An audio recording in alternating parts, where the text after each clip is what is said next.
Welcome to Marketing Monday. I'm Paula Williams with ABCI. We cover one question from a listener every Monday. So if you have a question about marketing or sales in the aviation industry, you can submit that on our blog. You can send me an email to paula@aviationbusinessconsultants.com, or you can put it in the comments below, and if we use your question next week or any subsequent week, we will send you a copy of our social media guide for aviation professionals. Now, this is actually like 115 pages, and it has some pretty good information, some references about what hashtags to use in the aviation industry, do's and don'ts for aviation professionals and other folks. So it's a really useful sort of a book. You can also get that on Amazon. So that's available to you as well.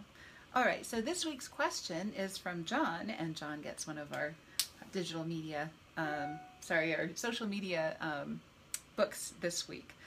John's question is, I happen to notice that one page of our competitor's website is a very close copy of material on our website. What are my options? Now, this is incredibly frustrating. Some of the clients that we've worked with have had this happen, where they've hired us to write copy for their website, and then they see later that one of their competitors thought that it was really good and took some of it, or took pieces of it, or did something very similar to it. And you can say that imitation is the sincerest form of flattery, but that isn't really much of a consolation when you are counting on those marketing materials that you're investing in to be unique, and you're counting on them to be better than your competitors. So one suggestion for everyone, not just John, is to keep an eye on your competitors' websites. First of all, I'd like to congratulate John on having seen that, because a lot of people are just completely oblivious to what's going on in their market.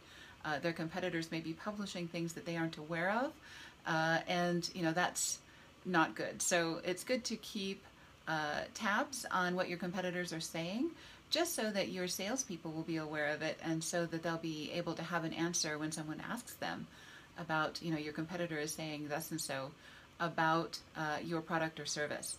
So when that happens, it's good to have an idea of what they're saying and how you want to counter that. So how do you do that? The first way, of course, is just to have a look, to set aside some time every Friday to maybe look at your competitors and look at your top 10 most wanted customers and see what's new with them. And just look at their websites, look at their social media and things like that. I set aside an hour or two on Fridays just to keep up with our competitors and partners and most wanted customers. So there's also software called copyscape, and there are some others like that. I'm not endorsing any particular product, but what it does is it spiders your website, and then it lets you know, sends you a little report if someone else publishes information that is very similar to what's on your website, or has unique strings of words that are unlikely. It's kind of a plagiarism alert. So another thing that I need to tell you right off the top is that I am not a lawyer. I don't even play one on TV. So this is marketing advice. This is not legal advice. If you want legal advice, talk to a lawyer. But from the marketing perspective, something like copyscape is a pretty good tool to let you know if somebody else is using your material. And they just send you a report once a month, or however often you set that up to send you that information. Okay, so that's thing number one, is to keep an eye on your competitors' sites so that you know when this happens.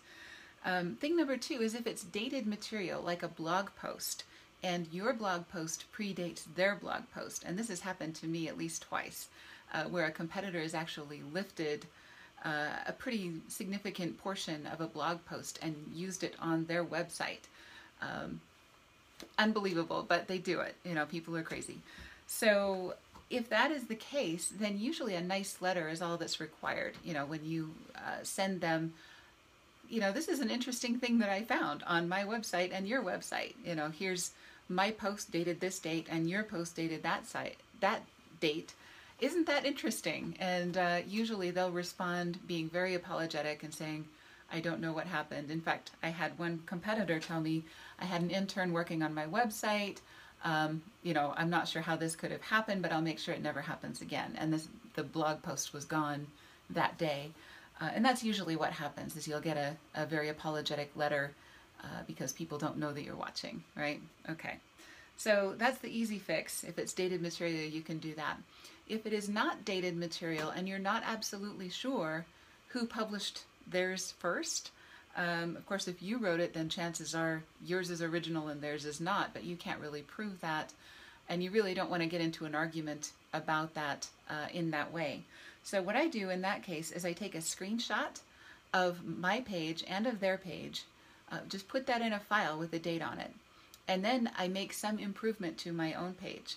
And now you want to be changing your website every now and then anyway, so this is just an excuse for you to make some improvement to that page and maybe rewrite some of that copy on that page.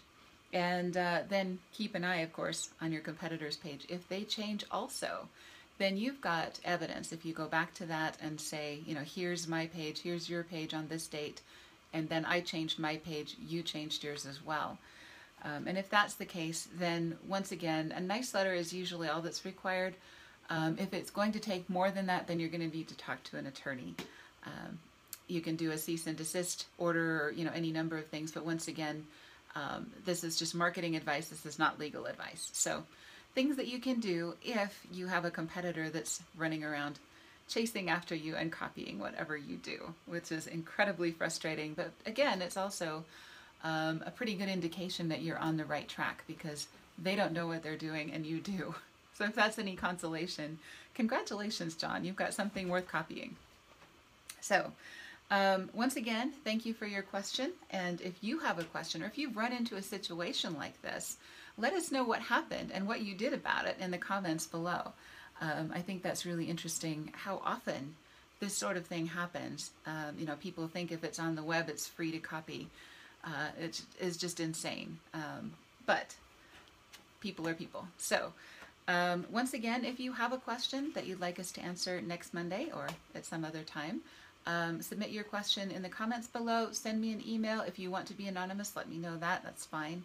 And we'll do that. And if we use your question on the air, we will send you a copy of the social media guide for aviation professionals. So have a great Monday, and we'll see you next week.